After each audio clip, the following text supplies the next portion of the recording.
하나님의 말씀 함께 읽도록 하겠습니다. 내가 율법으로 말미암아 율법에 대하여 죽었나니 이는 하나님에 대하여 살려 함이라. 내가 그리스도와 함께 십자가에 못 박혔나니 그런즉 이제는 내가 사는 것이 아니요 오직 내 안에 그리스도께서 사시는 것이라. 이제 내가 육체 가운데 사는 것은 나를 사랑하사 나를 위하여 자기 자신을 버리신 하나님의 아들을 믿는 믿음 안에서 사는 것이라. 내가 하나님의 은혜를 패하지 아니하노니 만일 의롭게 되는 것이 율법으로 말미암으면 그리스도께서 헛되이 죽으셨느니라. 아멘. 여기 앉아 있는 큰아들하고 둘째 딸이 앉아 있는데요. 2014년 9월에 이제 둘째 딸이 태어나기 전에 이제 큰아들이 이제 막 돌이 되기 전에 이제 제가 아내와 아들을 남겨두고 이렇게 3박 4일 이렇게 잠깐 훌쩍 떠난 적이 있습니다. 경기도 안성으로 이제 3박 4일 이제 세미나를 참석했고요. 그 세미나는 이제 선한 목자교회를 담임하시는 유기성 목사님이 인도하시는 예수님의 사람 제자 훈련이라는 세미나였습니다. 그래서 결혼하고 대략 3년 만에 혼자 떠나는 이제 여행이었는데요. 그래서 많이 설레었습니다. 그래서 300명의 사람이 모여 있었는데 저는 혼자 갔고요. 그래서 무슨 큰 기대를 하거나 이제 뭘 얻거나 배우려고 간 것이 아니라 교회 안에만 머물러 있는 것이 너무 답답하고 이제 혼란스러워서 이제 세미나를 신청해서 떠났습니다. 사실 이 한국 교회 현실에서 부목사로 살아간다는 것은 매우 힘든 일입니다. 사례비가 적어서라기보다는 이렇게 그 의욕 상실을 경험할 때, 현실에 절망할 때가 너무나도 많기 때문입니다. 보통 저와 같은 남자들은 자신의 상사가 자신을 신뢰해 주는 것을 바랍니다. 어떤 임무에 대해서 전권을 가지고 그 일을 추진해 나가고 그것을 통해서 어떤 성과를 맛보고 그것으로 이제 다른 사람들이 나를 인정해 줄 때 직장에서 얻는 즐거움이 매우 큽니다. 그래서 남자들은 자기를 믿어주는 사람을 위해서 목숨을 바칠 수도 있는 것이 남자들입니다. 그래서 보통 이렇게 남자들이 가고 싶어하는 좋은 기업은 창의적인 인재들을 뽑아서 마음대로 할 수 있도록 이렇게 도와주는 기업이 이제 젊은 사람들이 좋아하는 기업입니다. 혹시 IBM이라는 컴퓨터 회사를 들어보셨나요? 세계적으로 이제 유명한 회사니까 다들 잘 아실 겁니다. 이 IBM이라는 회사에서 1970년대에 퍼스널 컴퓨터라는 이제 우리가 요즘 말로 하는 PC라고 개인용 PC라는 것을 처음 만들었었는데요. 이것을 그냥 만든 것은 아니고요. 그때 당시 1970년도에는 컴퓨터가 굉장히 비쌌습니다. 그래서 컴퓨터가 이 방 한 방을 가득 채울 정도로 매우 컸고요. 그래서 아무나 컴퓨터를 다룰 수 있는 것은 아니었습니다. 그래서 큰 은행에 한 대 있을까 말까 한 그런 게 바로 컴퓨터였습니다. 근데 그때 당시 IBM은 창의력이 넘치지만 직장 상사와 부딪히는 회사 내에 말썽꾸러기 5명을 모아서 하나의 부서를 만듭니다. 그래서 직장 상사와의 갈등 때문에 기존의 부서에서는 근무할 수가 없었고 창의력이 넘치는 인재들이었기 때문에 그냥 놀게 하기는 조금 아까웠습니다. 그래서 그 5명을 모아서 한 부서를 만들고 그냥 자기들이 원하는 것을 만들 수 있도록 충분히 지원해 줬습니다. 그래서 그 5명이 만들어낸 것이 바로 지금의 개인 컴퓨터, 퍼스널 컴퓨터라고 불리는 PC를 IBM 컴퓨터가 만들 수 있도록 처음 디자인하고 이렇게 만들게 되었다는 겁니다. 그래서 창의적인 인재가 마음껏 사역할 수 있을 때 바로 좋은 효과와 업무 효율이 나타난다는 것을 보여주는 좋은 예라고 하겠습니다. 교회 안에서도 그런 예를 찾을 수 있습니다. 미국에서 이제 침례교단에서 대형 교회인 노스포인트 처치라는 교회가 있습니다. 우리말로 옮기면 북극성 교회 정도 됩니다. 그런데 이 교회에는 하나의 특징이 있는데 그것은 바로 고정된 예배 형식이나 어떤 프로그램이 있지 않다는 겁니다. 그 교회는 좋은 목회자를 초청해서 그 목회자가 하고 싶은 프로젝트를 교회가 지원해 줍니다. 그러면 목회자는 최선을 다해서 사역을 감당하고 최선의 열매를 맺기 위해서 기도하면서 나아가게 됩니다. 그래서 이렇게 목회 안에서 좋은 선순환이 이어진다고 하겠습니다. 여기서의 선순환이라는 것은 교회는 목회자를 신뢰해주고 목회자는 그 신뢰에 보답해주기 위해서 최선을 다하고 그 사역에 은혜가 더하여져서 좋은 열매를 맺고 그래서 교회는 목회자를 더욱 신뢰하게 되는 순환의 고리를 말하게 되는 겁니다. 그런데 한국 교회도 이런 교회가 있으면 참 좋은데 제가 경험한 대부분의 한국 교회들은 이런 선순환을 가져오기가 매우 힘든 구조를 가지고 있었습니다. 대기업보다 훨씬 더 경직된 조직 구조를 가지고 있어서 새로운 일을 시험해 보기가 매우 힘든 구조를 가지고 있었습니다. 예를 들면 5월 달에 교회 차량을 쓸 계획을 가지고 있는 부서는 3월 말에 있는 정기 당회에 허락을 받아야만 사용할 수 있었습니다.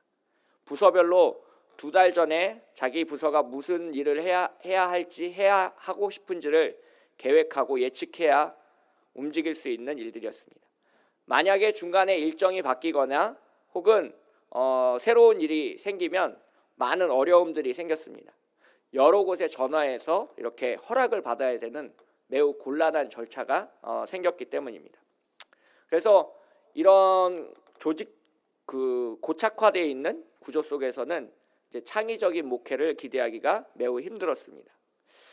어느 정도 규모가 있는 교회였기 때문에 규칙이나 룰이 필요하다는 것은 알 수 있었지만 제가 생각할 때는 성령의 감동하심보다 규칙이 우선은 아닌지 그런 것들이 조금 의심스러웠습니다.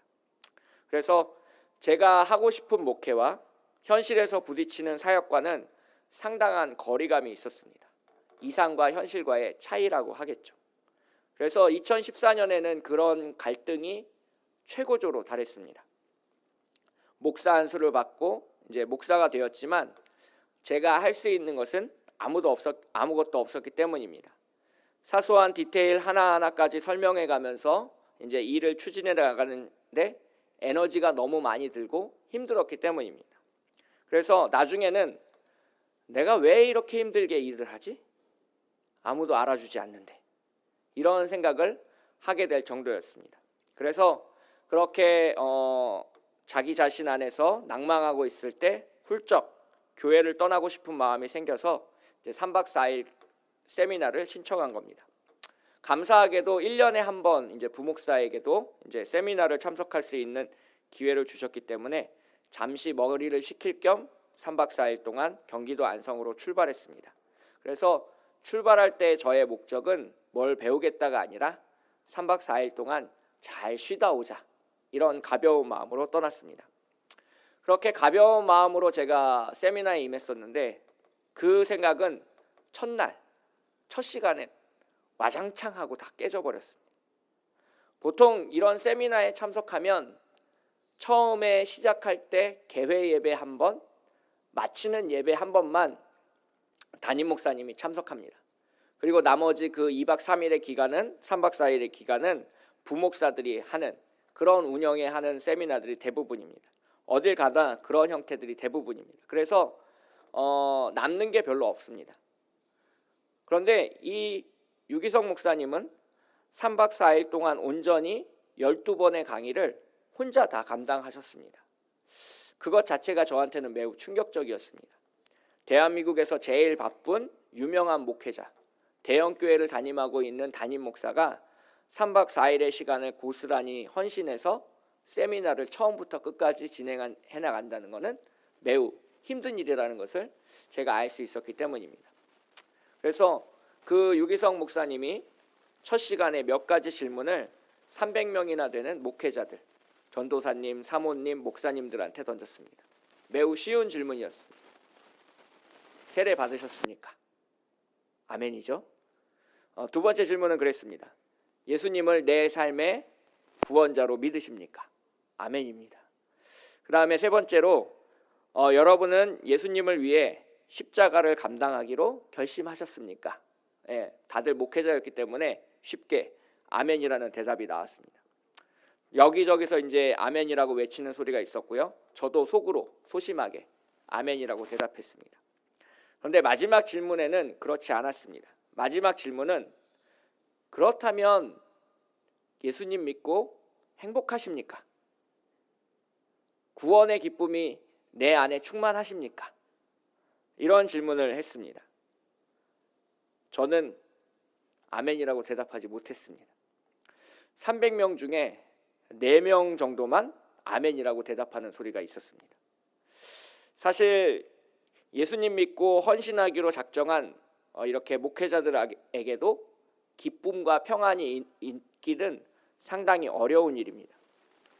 개척교회를 하면서 경제적으로 어려움을 당하고 있는 목사님들, 직장을 다니면서 남편의 목회를 도와야 하는 사모님들, 사역할 교회를 찾지 못해서 지금 백수로 살아가고 있는 전도사님들, 그러한 상황 속에서 마음의 평안이 찾아오고 근심이 없어진다라는 것은 기대하기 힘들었습니다. 사실 그래서 오늘날 목회자에게 가장 찾기 힘든 단어는 기쁨이라는 단어일 겁니다. 저도 마찬가지였습니다. 분명 하나님이 부르셔서 목회자가 됐지만 눈앞의 현실은 언제나 어두운 뿐이었습니다.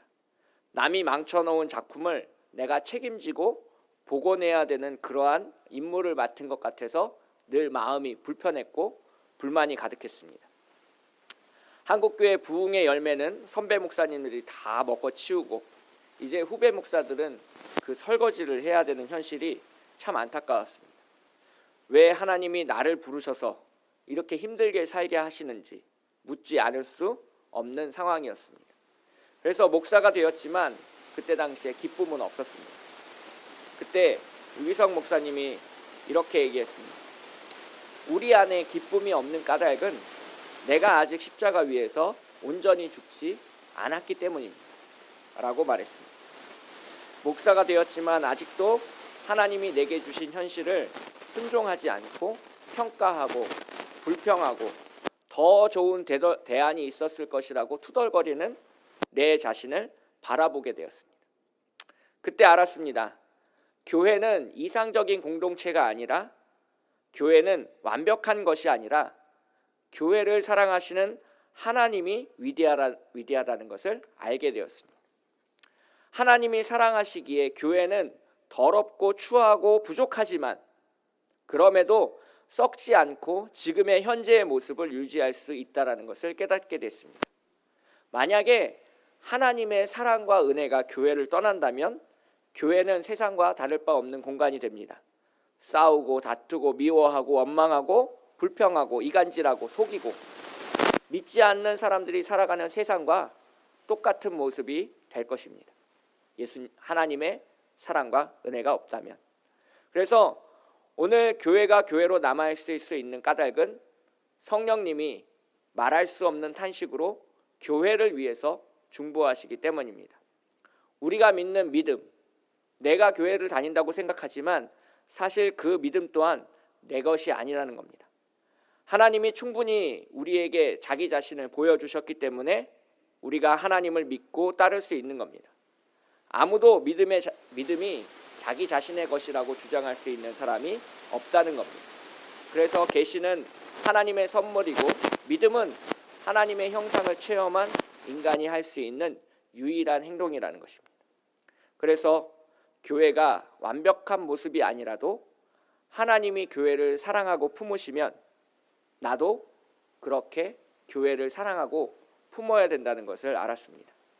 예수 그리스도께서 죄인들을 위해서 십자가를 지셨듯이 나도 아직 여물지 않은 하나님의 자녀를 위해서 나 자신을 철저히 죽여야 한다는 것을 알았습니다. 그렇게 하나님과 부대끼는 나 자신을 철저히 십자가 위에서 죽여야 한다는 것을 알았을 때 비로소 마음의 평안이 찾아왔습니다. 그동안 제가 가지고 있던 문제는 그런 거였습니다. 내가 교회를 바꿔보려고 노력했기 때문입니다. 내 힘과 내 능력으로 교회를 바꿔보려고 노력하다 보니까 불만과 불평과 원망이 쌓여가고 있었습니다. 결국 하나님이 일하셔야 하나님의 교회는 바뀐다는 것을 제가 알게 되었습니다. 그리고 그 변화는 아주 작고 천천히 찾아온다는 것을 알게 되었습니다. 그리고 그 변화가 시작되는 지점에 죄가 있다라는 것을 알게 되었습니다. 그 변화를 일으키기 위해 필요한 것은 나의 십자가, 나의 죽음, 나의 헌신, 나의 순종이라는 것을 알게 되었습니다. 내가 나의 십자가를 메고 온전히 예수 그리스도와 함께 죽을 때 모든 변화는 시작된다는 것을 알게 되었습니다. 우리가 부활을 살고 영생을 얻고 하나님 나라에 들어가는 것, 이 모든 것이 내일 혹은 아주 먼 미래, 그리고 내가 알 수 없는 장소에서 일어나는 것이 아니라 오늘, 지금 이 시간, 이 장소에서 가능하다는 것을 알게 되었습니다. 그래서 하나님과 동행한다면 십자가의 길은 슬픔의 길이 아니라는 겁니다. 십자가의 길은 부활의 길이요, 영생의 길이요, 하나님의 나라로 가는 곧바른 길이기 때문에 기쁨의 길이라는 겁니다. 그래서 십자가의 길은 영광의 길이고 행복한 길이라는 것을 알게 되었습니다. 그렇게 3박 4일의 여정이 끝나갈 쯤에 내가 교회를 더 많이 사랑해야겠다라고 다짐하고 돌아오게 되었습니다. 하나님께서 나를 지금의 교회에 보내신 것은 분명 하나님의 계획과 뜻하심 가운데 있고 그 계획과 뜻은 나를 통해서 이루어진다는 것을 알게 되었기 때문입니다. 그래서 교회는 저에게 더 이상 원망과 불평의 대상이 아니었습니다.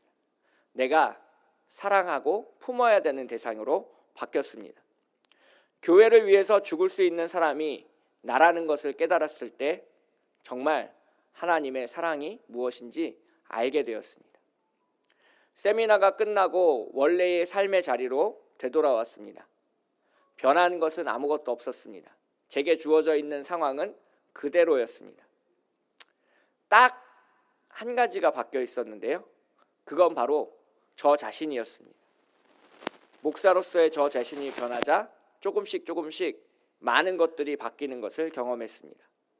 제가 할 수 있는 한 최선을 다해서 제가 섬기는 섬김들을 다했습니다. 토요일 새벽에 6시 30분 성경 공부를 하기 위해서 금요 심야가 11시에 끝나고 새벽 4시까지 강의안을 만들기도 했습니다. 주일 오후 예배 설교를 감당하기 위해서 새벽 2시 30분까지 성경책을 붙들고 씨름하기도 했습니다. 아침 8시 30분부터 저녁 8시 30분까지 11가정을 신방하기 위해서 12시간 동안 쉬지 않고 신방을 한 적도 있습니다. 그렇게 6년 동안 제게 주어진 상황 가운데서 최선을 다해서 오늘을 섬겼고 교회를 사랑했습니다. 그렇게 제가 제 자신을 죽이고 내 모든 것을 내려놓고 주님을 따라가기로 했을 때 제 주변에서 조그만 변화들이 일어나기 시작했습니다. 기쁨 없이 교회를 섬기던 집사님이 기쁨을 회복하기 시작했습니다. 또 하나님에 대해서 잘 알지 못하던 교회를 처음 나오시는 분이 교회를 매우 열심히 출석하고 성가대까지 함께하는 모습을 지켜보았습니다. 그리고 동생 때문에 억지로 교회를 나오던 50대 후반의 남자분이 세례를 받으시는 장면도 제가 지켜보았습니다. 그분들이 전부 제가 교회를 떠날 때 참 고마웠다라고 말씀해 주신 분들이었습니다. 참 감사한 일이었습니다. 그렇게 짧은 목회 경험을 통해서 왜 예수님이 하나님의 나라를 겨자씨나 누룩에 비유했는지 알게 되었습니다. 하나님의 나라는 나 한 사람으로 인해서 성장하고 확장된다는 것을 알았기 때문입니다.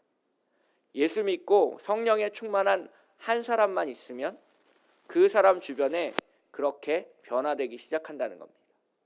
마치 기쁨이 흘러넘치듯이 다른 사람들에게 전염되고 전파되고 주님을 알게 되는 그 구원의 은혜가 함께한다는 것을 알게 되었습니다. 그래서 오늘 갈라디아서 본문처럼 이제 내가 육체 가운데 사는 것은 나를 사랑하사 나를 위하여 자기 자신을 버리신 하나님의 아들을 믿는 믿음 안에서 사는 것이다. 그래서 제가 마음의 평안을 얻고 진짜 살아가게 되는 것은 주님을 믿고 주님 안에서 살아가는 법을 배웠다는 겁니다. 제가 오늘 말씀을 이제 갈무리하면서 한 가지 예화를 들려드리고 싶습니다. 저에게 6개월간 이제 성경 공부를 받으셨던 한 집사님이 어느 날 이제 전화를 걸어 오셨습니다. 개인적으로 이렇게 저에게 물어볼 것이 있어서 월요일 날 저녁에 이제 저한테 전화를 하셨는데요. 왜 그러시냐고 이제 물어봤더니 자기가 이제 현재 속하고 있는 여전도의 회계를 담당하고 있는데 그 여전도의 회장하고 자꾸 부딪힌다는 겁니다. 사람과 사람이다 보니까 이제 안 맞는 부분이 있었고, 그러다 보니까 갈등이 증폭되고, 이제 그러다 보니까 정말 이제는 정말 미워 죽겠다는 거예요. 여전도의 임원일도 이제 4월 달 그때쯤이었는데 그만두고 다른 사람이 좀 했으면 좋겠다는 겁니다. 그래서 저보고 어떻게 했으면 좋겠냐고 물어보려고 전화하셨습니다. 그래서 그 집사님에게 이렇게 대답했습니다. 돌아오는 특별 새벽 기도회가 있는데 그 특별 새벽 기도회 때 그 제목을 가지고 기도를 한번 해보시는 건 어떻겠냐라고 말씀드렸습니다. 그래서 특별 새벽 기도회가 일주일 정도 있는데 그 일주일 동안 충분히 기도해 보시고 하나님이 말씀해 주시는 대로 하면 될 것 같습니다라고 이제 원론적으로 대답했습니다. 그러자 그 집사님이 이렇게 얘기했습니다. 그런 건 기도해 보지 않아도 뻔하죠. 하나님은 늘 나에게 잘못했다고 하시거든요. 용서하라고 하시고 순종하라고 말씀하실 거잖아요. 근데 그게 너무 힘들어요. 그렇게 얘기하셨습니다. 그래서 그 집사님께 그렇게 말씀드렸습니다. 하나님은 집사님이 싫어하는 일을 억지로 시키시는 분이 아니다 라고 말씀드렸습니다. 만약에 정말 하나님이 집사님이 힘들어 하신다면 그거를 내려놓게 하실 수 있는 분도 하나님이십니다. 그래서 충분히 기도해 보시고 만약에 아무런 응답이 없으면 내려놓으십시오. 그래도 괜찮습니다. 그건 목사인 제가 보증하겠습니다. 그렇게 말씀드리니까 이분이 깜짝 놀라셨습니다. 목사님이 그렇게 얘기할 줄은 몰랐다는 거예요. 목사님이니까 참고 순종하고 인내하라고 말씀할 줄 알았는데 기도해보고 하나님이 아무 응답 없으시면 그만둬도 괜찮다고 했거든요. 그리고 나서 그 집사님이 이제 한 일주일 정도 기도해 보시고 결국 계속해서 남은 기간 동안 임원 일을 계속 해나가기로 하셨습니다. 그래서 교회를 다니면서 이 집사님처럼 기쁨이 없는 순종을 하는 사람들이 너무나도 많다는 것을 제가 알게 됐습니다. 나를 억지로 십자가에 끌어다 놓고 죽어야지 내가 죽어야 교회가 편하지 라고 투덜거리시는 분들이 상당히 많다는 것을 알게 됐습니다. 근데 하나님이 진정으로 우리에게 원하시는 것은 우리가 믿음 안에서 기쁨으로 사는 것이지 억지로 십자가 밑에 순종하는 것이 아닙니다. 순종은 억지로 하는 게 아닙니다. 기쁨으로 그 십자가의 길을 걸어가는 겁니다. 주님께 내 모든 것을 내어드릴 때 기쁨이 없다면 그것은 진짜 순종이라고 말하기 어렵다는 겁니다. 그래서 예수 그리스도와 동행하는 은혜가 있다면 오늘 우리에게 기쁨이 넘치고 행복이 넘치게 됩니다. 진정한 구원의 기쁨을 맛보며 오늘을 살아가길 원하십니까? 그러면 주님 앞에 내 모든 것을 내어놓고 주님과 함께 사는 믿음 안에서 사시기를 축복하겠습니다. 함께 기도하겠습니다. 사랑의 하나님 아버지, 이 시간 기도합니다. 오늘도 이 세상을 살아가면서 기쁨이 없는 순종 가운데 하나님 앞에 원망과 불평과 아픔을 토로하며 살아갈 때가 너무나도 많았음을 고백합니다. 이 시간 주님 앞에 다시 기도합니다. 주님, 우리 안에 기쁨이 넘치게 하여 주시옵시고 주님의 복음의 생명이 넘치게 인도하여 주시옵소서. 오늘 하나님의 나라를 맛보고 살아갈 수 있도록 주님 인도하여 주시옵시고 구원의 기쁨과 감동이 넘치는 오늘을 살아갈 수 있도록 한 주를 살아갈 수 있도록 주님 우리와 함께하여 주시옵소서. 하나님의 놀라우신 축복이 우리와 함께하길 기도합니다. 주님 우리를 붙잡아 주시옵시고 함께하여 주시옵시고 주님의 놀라우신 사랑을 더하여 주시옵소서. 거룩하고 아름다우신 우리 주 예수 그리스도의 이름으로 간절히 기도합니다. 아멘.